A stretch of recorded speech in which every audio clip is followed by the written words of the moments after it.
তারা বলতে এদের অপরাধ হলো এরা এমন কিছু মানুষ যারা পবিত্র থাকতে চায়। নাউযুবিল্লাহ মিন যালিক। এটা কি পাপ? পবিত্র থাকতে চাওয়া কি পাপ? এটা কি অপরাধ? কিন্তু তারা কেন পবিত্র থাকতে চায়? এজন্য তাদেরকে এলাকায় থাকতে দিবে না, বের করে দিবে। আজকে কোথাও কোথাও সমস্যা দেখা যাচ্ছে। আপনি ভালো থাকতে চাইবেন, ভালো থাকতে দিবে না, আপনাকে পথের কাঁটা মনে করবে, আপনাকে নষ্ট হতে বাধ্য করবে। যদি নষ্ট হন তাহলে থাকতে পারবেন, না হলে হয়তো চাকরি খাবে, না হলে দুনিয়া থেকেই নাই করে দিবে আপনাকে। নষ্টের সমাজে নষ্টামিটাই হয়ে যায় স্বাভাবিক, আর ভালো হতে চাওয়াটা সেখানে হয়ে যায় অস্বাভাবিক। দিনকে দিন আমাদের এখানে এমন পরিস্থিতির দিকে যাচ্ছে। দেখেন না, মাঝে মাঝে দেখবেন সংবাদ সম্মেলন করে দাবি করে এদের নিবন্ধনই বাতিল করে দাও। কেন? আরে ইসলামের এই বিধানটার কথা কেন বললো? এই বিধানটা কেন তারা মানতে চায়? তো ইসলাম মানতে চাওয়া কি অপরাধ? ধর্মীয় স্বাধীনতা এটা চাওয়া কি অপরাধ? প্রত্যেকে তো তার ধর্মেরটাই চাইবে, হিন্দু হিন্দুরটা চাইবে, মুসলমান মুসলমানেরটা চাইবে।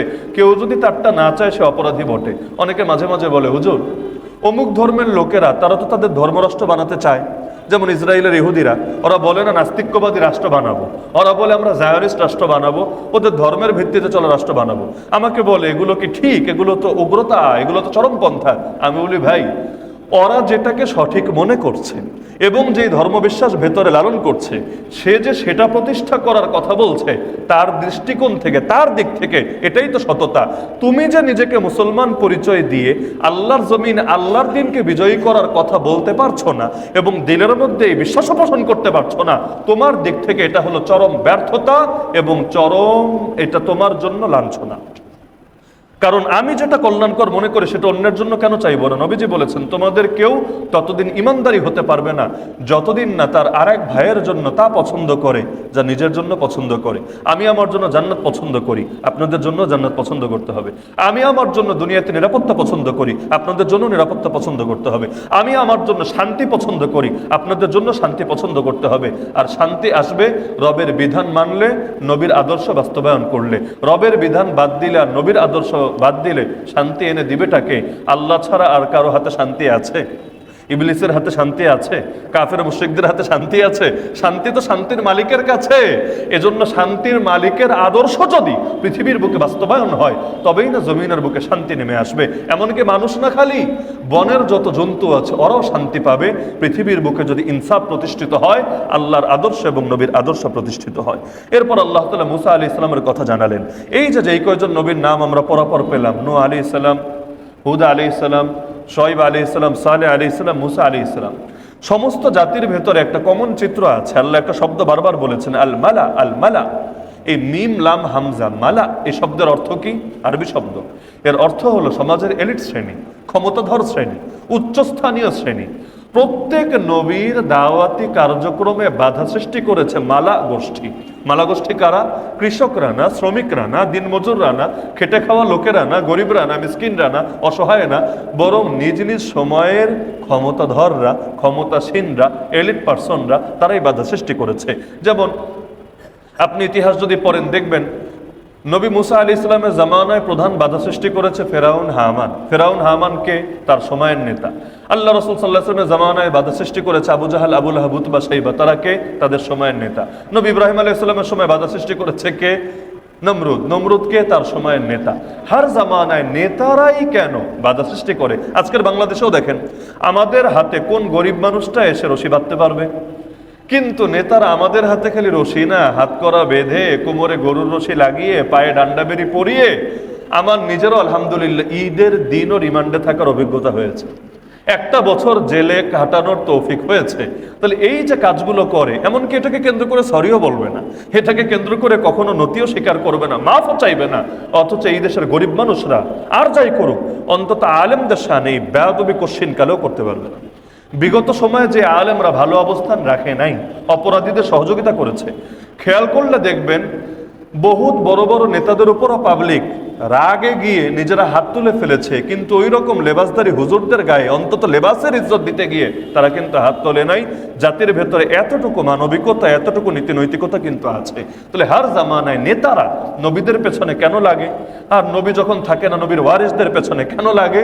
এটা বুঝলেই ইসলাম আর জাহেলিয়াতের মূল দ্বন্দ্ব কোথায়, মূল কনফ্লিক্ট কোথায় বুঝে ফেলবেন। ইসলাম আর জাহেলিয়াতের মূল দ্বন্দ্বই হলো, ইসলাম হলো আলো। আলো যদি জ্বলে যায় অন্ধকার কি থাকতে পারে? নাকি আপনাদের কাটা বনে পারে? পারে না। আলো যদি জ্বলে যায়, অন্ধকার লেজ গুটিয়ে পালাতে বাধ্য হয়। বাতিলরা জানে, বাতিলের ধ্বজাধারীরা জানে, নবীদের আদর্শ একবার যদি পৃথিবীর বুকে প্রতিষ্ঠিত হয়ে যায়, ওরা পারবে না সমাজের বুকে টিকে থাকতে। ওরা চিন্তা করে, আরে মানলাম নূহকে, মানলাম হুদকে, মানলাম সালেহকে, মানলাম শোয়েবকে, মানলাম মুসাকে, মানলাম ঈসাকে, সমস্যা না, মেনে ফেললাম, কি এমন জটিলতা? কিন্তু তাকে যদি মেনেই ফেলি, তাকে মানার পর বড় বড় বোতল টানবো কিভাবে? তাকে মানার পর চাঁদাবাজি করবো কিভাবে? তাকে মানার পর খুনোখুনি করবো কিভাবে? তাকে মানার পর গরিবের হক মারবো কিভাবে? তাকে মানার পর নারী ইজ্জত নিয়ে ছিনিমিনি খেলবো কিভাবে? তাকে মানার পর বৈষম্য করবো কিভাবে? তাকে মানার পর নিজ দলের লোক অপরাধ করলে তারে ছেড়ে দিব, আর অন্য লোক অপরাধ করলে তার উপর চড়া শাস্তি আরোপ করব, এগুলো করবো কিভাবে?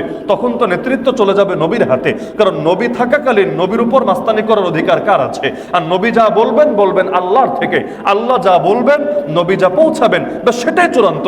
এতে ফেরাউনের পছন্দ না হলেও কিচ্ছু আসে যায় না, নমরুদের পছন্দ না হলেও কিচ্ছু আসে যায় না, আবু জাহালের পছন্দ না হলেও কিচ্ছু আসে যায় না। এটা তো ওরা কিছুতেই মেনে নিতে পারে না। কারণ ওরা চায়, অন্ধকারের ধ্বজাধারীরা চায় যে কোনো মূল্যে নিজেদের আধিপত্য টিকিয়ে রাখতে। এজন্য মাথায় রাখবেন, ভাইরাস অ্যান্টিভাইরাসের বিরোধিতা করবেই করবে। এজন্য আমাদের কোন কোন ইমাম বলে গিয়েছেন, হক চিনবা কিভাবে জানো? তোমার যদি বেশি জ্ঞান না থাকে তো সমস্যা নাই, একটা জিনিস সামনে রাখলে হক চিনতে পারবা। সেটা হলো, যেই জামানায় মূল বাতিল পরাশক্তি যারা থাকবে, ওই বাতিল পরাশক্তিদের চোখের দিকে এবং ওদের হাতের তীরের দিকে তাকাবা। ওই চোখ এবং ওই তীর মুসলমানদের যে কাফেলার উপর সবার আগে তাক করা দেখবা, বুঝবা তারাই ওই জামানায় সবচাইতে। বলবেন কেন? কারণ বাতিল কখনো হককে সহ্য করে নিতে পারবে না, এজন্য ওরা সর্বদাই হকের উপর চড়াও থাকবে। তো বাতিলকে দেখে হক চেনা সম্ভব। আবু জাহাল যদি কারো পক্ষে বলে, যেমন নবীর জামানায় মুনাফিক ছিল নাকি ছিল না? আবু জাহালরা কিন্তু মুনাফিকদের বিরোধিতা করতো না, বরঞ্চ তারা বলতো এরা হলো গুড মুসলিম, পারফেক্ট মুসলিম। আর আবু বকর উগ্রবাদী মুসলিম, ওমর চরমপন্থী মুসলিম, ওসমান আরে ছেলেটাকে ভালো ভেবেছিলাম, সেও তো জঙ্গিবাদী মুসলিম। আর আলী, এইটার নিয়ে তো কত আশা ভরসা ছিল, এইটাও দেখি সেই রকম অন্য টাইপের। সবাইরা নিয়ে এই জাতীয় মন্তব্য করবে যে এরা পচা মুসলমান, এরা উগ্রবাদী মুসলমান, এরা চরমপন্থী মুসলমান, এরা সন্ত্রাসী মুসলমান। কিন্তু জিজ্ঞেস করেন, আব্দুল্লাহ বিন উবাই ইবনে সালুল কেমন? মুনাফিকদের সর্দার আব্দুল্লাহ বিন উবাই ইবনে সালুল কেমন? বলবে গুড মুসলিম, পারফেক্ট মুসলিম, খাঁটি মুসলিম। মুসলিম হতে হলে এমনই হতে হয়। আপনাদের আশপাশেই তো শাহবাগ, তাই না? শাহবাগীরা যদি কারো পক্ষে বলে যে এই হুজুরটা ভালো, এই হুজুরটা খাঁটি হুজুর, এই হুজুরটা একদম মানে ইসলামের মূল চেতনা ধারণকারী হুজুর, আপনি বুঝবেন ডাল মে কুছ কালা তো জরুর হ্যায়। ওরা এর প্রতি কেন ঝুঁকলো? তার মানে ভেতরে ভেতরে কোনো ব্যাপার স্যাপার আছে, আদর্শের পতন আছে। এজন্য হার জামানায় মুনাফিকদেরকে ভালোবাসে কাফেররা, কিন্তু মুমিন সে যত ভালো হোক সহ্য করতে পারে না। এজন্য কোরআন খুললে দেখবেন নবী সালেহ আলাইহিস সালাম, নাম শুনেছেন সকলে, উটনির ঘটনায় যার নামটা আসে, নবী সালেহকে স্পষ্ট বলল, কুনতা ফিনা মারজুওয়ান ক্বাবলা হাদা। সালেহ, এতকাল তোমাকে নিয়ে অনেক আশা ছিল, অনেক স্বপ্ন ছিল, কিন্তু তুমি কাজটা কি করলা? আতানহানা আন নাবুদা মা ইয়াবুদু আবাউনা, আমাদের বাপদাদা যা কিছুর আনুগত্য করে গেল, আমাদেরকে সেটা ছাড়তে বললা। তার মানে নবীকে নিয়ে এতকাল আশা ছিল, এখন তো আশা বাড়া দরকার ছিল। আমার এলাকায় নবী, আমার বংশে নবী, এটা আমার জন্য গর্বের বিষয় হতো না? স্বাভাবিক। আরে আমাদের এলাকায় যদি কোনো মানুষ আন্তর্জাতিক ব্যক্তি হয়ে যায়, আমরা তো সবার কাছে গর্ব করবো, চেনো আমাকে, ওই যে আমি তার বংশের, তার এলাকার, গর্বের বিষয়। তাহলে সেখানে নবী সালেহ আলাইহিস সালামকে নিয়ে তো আশা আরো বাড়া দরকার। এখন তিনি নবী হয়েছেন, নবুয়তের দায়িত্ব পেয়েছেন, কিন্তু আশা নষ্ট হয়েছে। আজকে আপনি হকের পথে আসেন, দিন কায়েমের মেহনতে নামেন, আপনার বাবা, আপনার মা, আপনার আত্মীয় স্বজন, আপনার আপনজন বলবে, আরে তোরে নিয়ে কত আশা ছিল, ভেবেছিলাম তুই এই হবি, তুই সেই হবি, লাস্টে গিয়ে তুইও মোল্লাদের খপ্পরে পড়লি, তুইও মৌলবাদী হয়ে গেলি, তুইও জঙ্গিদের ফাঁদে পা দিলি। এভাবে বলে নাকি বলে না? আল্লাহ হেফাজত করুক আমাদেরকে। তো মালা গোষ্ঠী, নেতৃস্থানীয় গোষ্ঠী হার জামানায় নবীদের বিরোধিতা করেছে এবং কেয়ামত পর্যন্ত এটা করতেই থাকবে। সুতরাং এতে ঘাবড়ানোর কিছু নাই। আল্লাহ তাআলা এখানে নবী মুসা আলাইহিস সালামের আলোচনা করতে গিয়ে জাদুঘরদের প্রসঙ্গ এনেছেন। জাদুঘররা তার একটা মাত্র মুআজিজা দেখে আলহামদুলিল্লাহ কালেমা পড়ে মুসলমান হয়ে গেছে। এই নও-মুসলিমদেরকে ফেরাউন হুমকি ধমকি দিতে লাগলো। প্রথমে তাদেরকে বলল, শোন, আমানতুম বিহি ক্বাবলা আন আযানা লাকুম, আমি অনুমতি দেওয়ার আগে তোরা তার কথায় ঈমান আনলি। বাক্যটা দেখেন, জটিল বাক্য। বলতে পারতো কেন ঈমান আনলি, তাই না? স্বাভাবিক, কেন ঈমান আনলি, এটা বলে নাই। আমি অনুমতি দেওয়ার আগে ঈমান আনলি, পার্থক্য বুঝতে পারছেন? তার মানে ঈমান এনেছে, এটা নিয়ে অত সমস্যা না, ওর অনুমতি ছাড়া কেন কাজ করলো এটা নিয়ে সমস্যা। আজকালকার যুগের সেকুলার সরকারগুলোর সাথে মিল পাওয়া যায় নাকি যায় না? ফেরাউন কখনো অতীত হবে না। এই কোরআন কিয়ামতের একদিন আগেও সেকেলে হবে না, পুরনো হবে না।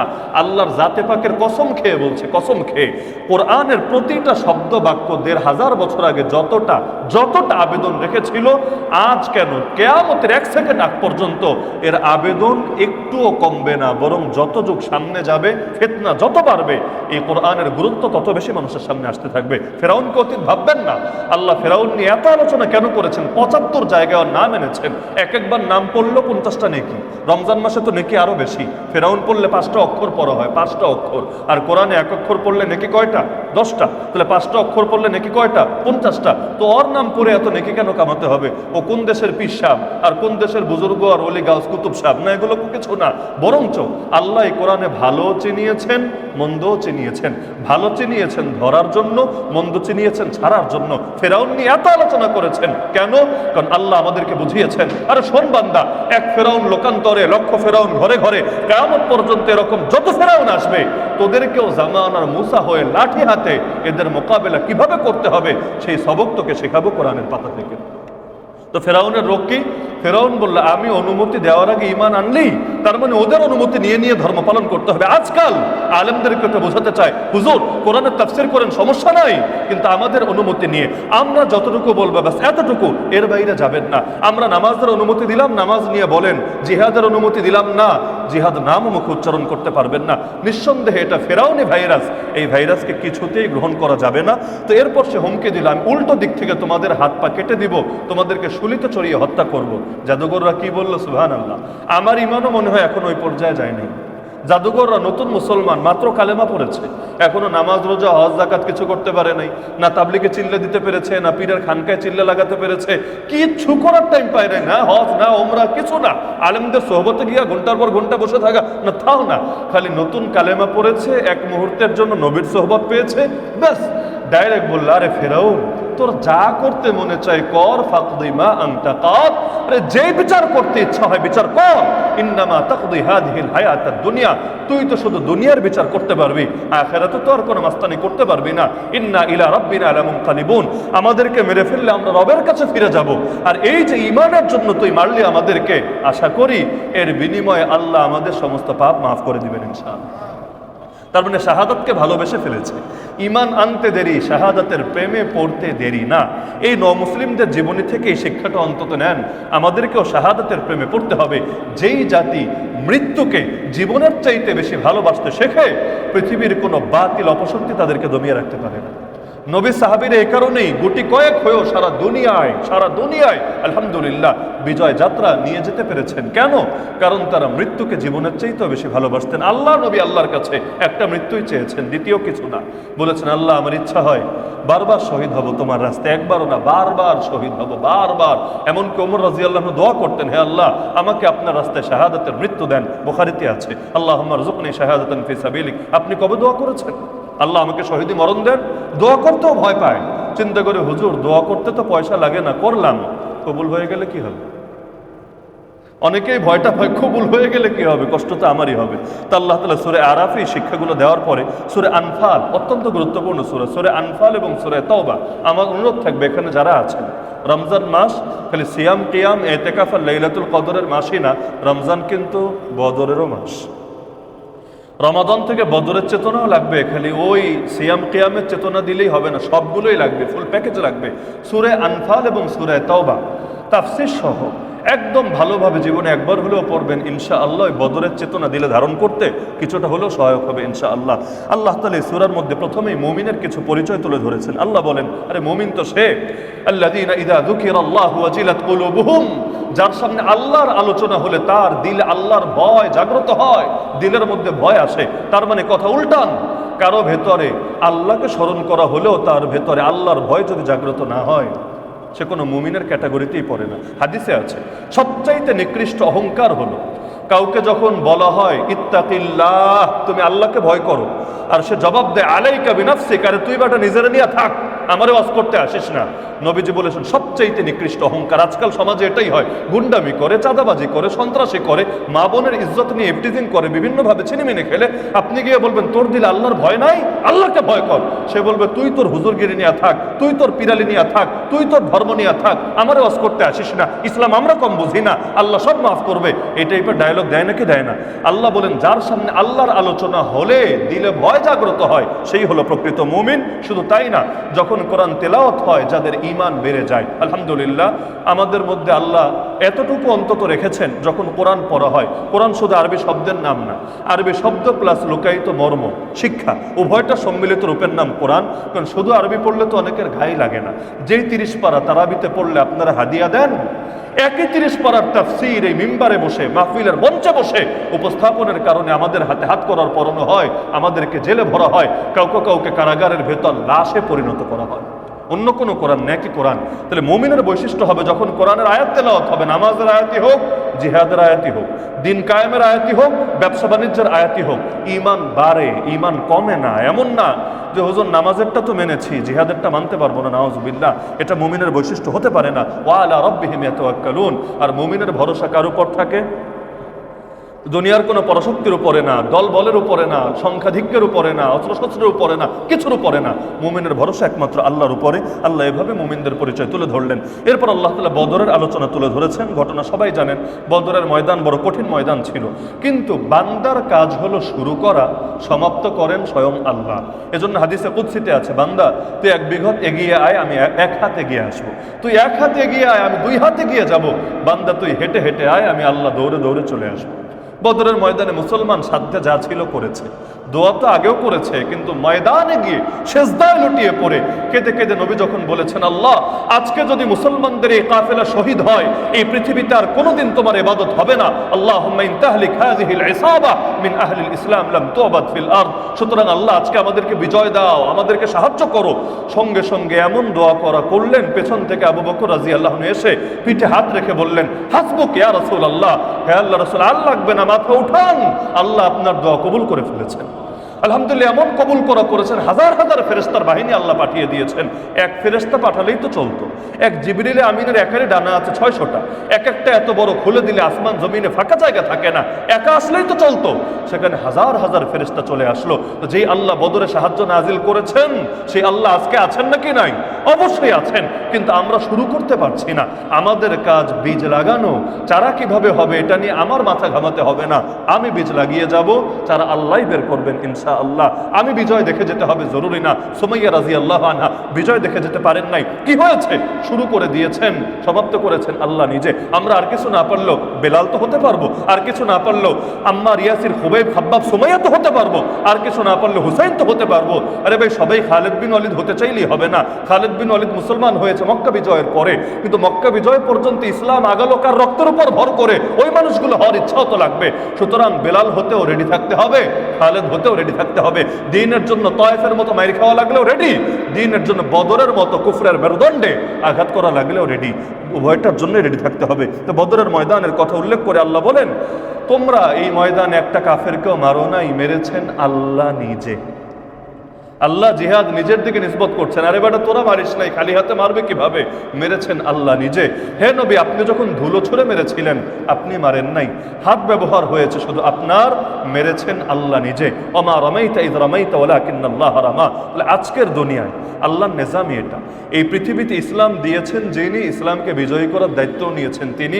এজন্য যারা বিজয়ী করতে বের হয় তাদেরকে সাহায্য করাকেও অবধারিত করে নিয়েছেন তিনি। সাহায্য করবেনই করবেন। ওয়াকানা হাক্কান আলাইনা নাসরুল মুমিনিন। তাহলে আপনার সাধ্যে যা আছে, নবীর সাধ্যে ছিল ধুলো নিয়ে জাস্ট ছুঁড়ে মেরেছেন। 1000 কাফেরের চোখে পৌঁছানো, এক ধুলো, এক মুঠো ধুলো এত মানুষের চোখে কিভাবে পৌঁছাবেন? কিন্তু তার সাধ্যে যা ছিল তিনি করেছেন, বাকিটা আমার আল্লাহই করে দিয়েছেন। তা আমাদের সাধ্য তো সীমিত, আসেন না, সীমিত সাধ্যটাই ব্যয় করি, সমাপ্ত আল্লাহ নিজেই করবেন। কিভাবে করবেন ভাবতেই পারবেন না। ইয়ারযুকহু মিন হাইসু লা ইয়াহতাসিব। আল্লাহ এমন জায়গা থেকে রিজিকের ব্যবস্থা করবেন যা কল্পনায় আসবে না। কারণ সমস্ত মানুষের দিল কার হাতে? সমস্ত মানুষের দিল কার হাতে? পৃথিবীর জালেমরা আমাদেরকে জেলে নিয়ে শহীদ করতে পারবে, দিলের রাজত্ব খতম করবে কিভাবে? এজন্য ইমাম আবু হানিফা লাশ হয়েছেন কারাগারের ভেতরে, কিন্তু আজকে আবু হানিফার নাম নিলেও অটো দোয়া আসে রহমতুল্লাহ আলাইহি। পয়সা লাগে না, হালুয়া লাগে না, জিলাপি লাগে না, এমনি দোয়া আসে রহমতুল্লাহ আলাইহি। তাহলে ওই জামানার বাদশারে চেনে কে, মনে রেখেছে কে? কিন্তু মাজলুম আবু হানিফা, মাজলুম ইবনে তাইমিয়া, মাজলুম আহমদ বিন হাম্বল আজও ইতিহাসের পাতায় স্মরণীয় হয়ে আছে। মাজলুমরা এভাবেই যুগে যুগে দামি হয়ে থাকে। আল্লাহ তাআলা এখানে সান্ত্বনা দিয়ে বলছেন, ওয়াজকুরু ইয আনতুম কালিলুম মুস্তাদাফুনা ফিল আরদ, স্মরণ করো সেই সময়ের কথা যখন তোমরা ছিলা সংখ্যায়ও কম, শক্তিতেও দুর্বল। আমাদের সাথে মিল আছে, তাই না? যখন তোমরা ছিলা সংখ্যায়ও কম, শক্তিতেও দুর্বল, তাখাফুনা আন ইয়াতাখাত্তাফাকুমুন নাস, তোমাদের ভয় হতো মানুষ মনে হয় ছো মেরে নিয়ে যাবে। পাখি না ছো মেরে নেয়, মানুষ আবার ছো মেরে নেয় কিভাবে? কিন্তু আল্লাহ ওই শব্দ ব্যবহার করলেন, যেভাবে পাখি ছো মেরে ওই যে মাছ শিকার করে না, ছো মেরে নিয়ে যায়। তোমরা এত ছিলা, এমন অবস্থায় ছিলা, সংখ্যায়ও কম, কালিল, শক্তিতেও দুর্বল, মুস্তাদআফ, তোমাদের অল টাইম ভয় থাকতো এই মনে হয় সাদা গাড়ি এসে থামবে, গ্লাস কালো গাড়ি সাদা, এই মনে হয় তুলে আমাদেরকে রাস্তা থেকে নিয়ে যাবে, যে কোনো সময় ছো মেরে নিবে। আল্লাহ বলেন ওই সময়ের কথা ভুলবা না, স্মরণ রাখো। কেন? ফাআওয়াকুম ওয়া আইয়াদাকুম বিনাসরিহি, এরপর আল্লাহ তার নুসরত দিয়ে তোমাদেরকে সাহায্য করলেন, তোমাদেরকে শক্তিশালী করলেন। ওয়ারাযাকাকুম মিনাত তাইয়্যিবাতি লাআল্লাকুম তাশকুরুন, তোমাদেরকে উত্তম রিজিক দিলেন যাতে করে শুকরিয়া আদায় করতে পারো। এজন্য যখন দুর্বল থাকবো সবর করব, যখন এগিয়ে যাব শুকর আদায় করব। 3 নাম্বার কিছু নাই। মুমিনের জীবনে পরীক্ষায় দুইটা, মাথায় রাখবেন।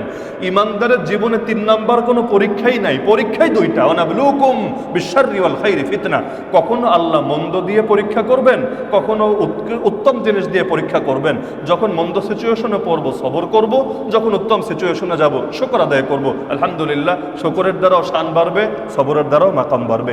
আল্লাহ রাব্বুল আলামিন এগুলো বলার পরে শেষে গিয়ে জানাচ্ছেন, ওয়া ইন তাওয়াল্লাউ ফা'লামু আন্নাল্লাহা মাওলাকুম নি'মাল মাওলা ওয়া নি'মান নাসির। এর আগের আয়াতে আল্লাহ আদেশ দিলেন, আনফালের 39 নম্বর আয়াত, ওয়াকাতিলুহুম হাত্তা লা তাকুনা ফিতনা ওয়া ইয়াকুনা আদ-দীনু কুল্লুহু লিল্লাহ। বড় গুরুত্বপূর্ণ আয়াত। আল্লাহ বলছেন এই কুফরি অপশক্তির বিরুদ্ধে লড়াই চলবে কতদিন জানো বান্দা? লড়াই চলবে ততদিন, দুটো লক্ষ্য অর্জিত না হবে যতদিন। জিহাদের উদ্দেশ্য দুইটা, মাথায় রাখবেন।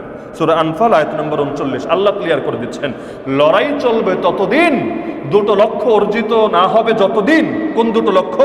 1 নম্বরে হলো হাত্তা লা তাকুনা ফিতনা, যতদিন ফিতনা নির্মূল না হবে লড়াই থামানোর সুযোগ নাই, হাত গুটিয়ে বসে যাওয়ার সুযোগ নাই, লড়াই চলবেই চলবে, চালাতে থাকতে হবে। যতদিন একটা ফিতনাও বাকি থাকবে ততদিন ঈমানদার তার সর্বশক্তি নিয়ে ফিতনা দমনের জন্য লড়াই চালাবেই চালাবে। 2 নম্বর, ওয়া ইয়াকুনা আদ-দীনু কুল্লুহু লিল্লাহ, যতদিন সর্বতভাবে আল্লাহর জন্য দিন প্রতিষ্ঠিত না হবে, আল্লাহর জন্য যতদিন সর্বতভাবে প্রতিটা সেক্টরে সেক্টরে দিন প্রতিষ্ঠিত না হবে। আগেরটা হলে এটা এমনিই হবে, দিন প্রতিষ্ঠার পথে বাধাই হলো ফিতনা। ফিতনা নির্মূল হলে বাধা হতে আর বেশি বাকি থাকবে না, কায়েম হতে বেশি বাকি থাকবে না। আল্লাহ বলেন ততদিন পর্যন্ত লড়াই চলবে। তাহলে আমাদের লড়াই কি থামানোর সময় এসেছে? সারা বিশ্বে মুসলমানদের লড়াই থামানোর সময় এসেছে? আসে নাই। এজন্য যতদিন দাজ্জাল ধ্বংস না হবে ততদিন জিহাদের বিধান রহিত হবে না। জিহাদ চলবে যতদিন দাজ্জাল ধ্বংস না হবে। দাজ্জাল ধ্বংস হওয়ার পর আর জিহাদ লাগবে না। কেন লাগবে না? ফিতনাও নির্মূল হয়ে গেছে, ফিতনা আর থাকবে না। একইভাবে দিনও সর্বতভাবে আল্লাহর জন্য প্রতিষ্ঠিত হয়েছে, এজন্য এরপর আর কষ্ট লাগবে না। কিন্তু যতদিন একটা ফিতনাও বাকি থাকবে হাত গুটিয়ে বসে যাবেন না। আর লড়াই করতে গেলে ভয় আছে, সমস্যা নাই, আল্লাহ জানিয়ে দিলেন, আরে ওরা পিছনে গেলে চলে যা, মুখ ফিরায় নিলে নেক। ফা'লামু আন্নাল্লাহা মাওলাকুম, জেনে রাখবা আল্লাহই তোমাদের মাওলা, আল্লাহই তোমাদের অভিভাবক, আল্লাহই তোমাদের বন্ধু। আর আল্লাহ যার বন্ধু হয়ে যায় তার অন্য কোনো বন্ধু লাগে না। হাসবুনাল্লাহু ওয়া নি'মাল ওয়াকিল, নি'মাল মাওলা ওয়া নি'মান নাসির। আমরা তো একটা কথা বলি, যার কেউ নেই তার আল্লাহ আছে। আরে ভাই, যার সবার আছে তারও আল্লাহ আছে। দুনিয়ায় আল্লাহ ছাড়া আর আছেই বাকি? দুনিয়ার সব মানুষ মিলে কি করতে পারবে আপনাকে? আপনার মৃত্যু দূরে রাখতে পারবে নাকি আপনাকে কোনো বিপদ থেকে উদ্ধার করতে পারবে? জীবনের সব ক্ষেত্রে সুখে দুঃখে আমাদের সাথে আছেন একজনই, তিনি কে? আল্লাহ। সুতরাং আল্লাহর উপর ভরসাকে সম্বল করে আমরা আমাদের লড়াই চালিয়ে যাব ইনশাআল্লাহ। চূড়ান্ত বিজয় কার হাতে? চূড়ান্ত বিজয় কার হাতে? সুতরাং মুসলমানের নিরাশার কোনো কারণ নাই, কারণ মুসলমানের পরাজয় বলতে কিছু নাই। বেঁচে থাকলে যত সফল, মরে গেলে আরো বেশি সফল। আল্লাহকে দেখানোর মতো তেমন কিছু নাই। সবচাইতে দামি জিনিস প্রাণ, এটাই যদি আল্লাহর নামে দিয়ে দিতে পারি ইনশাআল্লাহ এটাই হবে পুঁজি, এটাই হবে আমাদের সম্বল। আল্লাহ তাআলা আমাদের সবাইকে এই সূরা আরাফ এবং সূরা আনফালের যে আয়াতগুলো আলোচনা হয়েছে এগুলো যথাযথভাবে হৃদয়ঙ্গম করার এবং জীবনে বাস্তবায়ন করার তৌফিক দান করুন। আগামীকাল ইনশাআল্লাহ সূরা আনফালের অবশিষ্ট অংশ এবং সূরা তাওবা নিয়ে অত্যন্ত গুরুত্বপূর্ণ আলোচনা হবে। আমাকে যেহেতু কর্তৃপক্ষ আদেশ করেছেন, ইনশাআল্লাহ আগামীকাল আপনাদের সঙ্গে আবারও সাক্ষাৎ হবে। এখন আমরা সকলে ইফতারের প্রস্তুতি গ্রহণ করি এবং ইফতারের আগে যেহেতু দোয়া কবুল হয়, দোয়া করি নিজের জন্য, উম্মতের জন্য, ইসলামের বিজয়ের জন্য। আল্লাহ সবাইকে তৌফিক দান করুন। সুবহানাকাল্লাহ।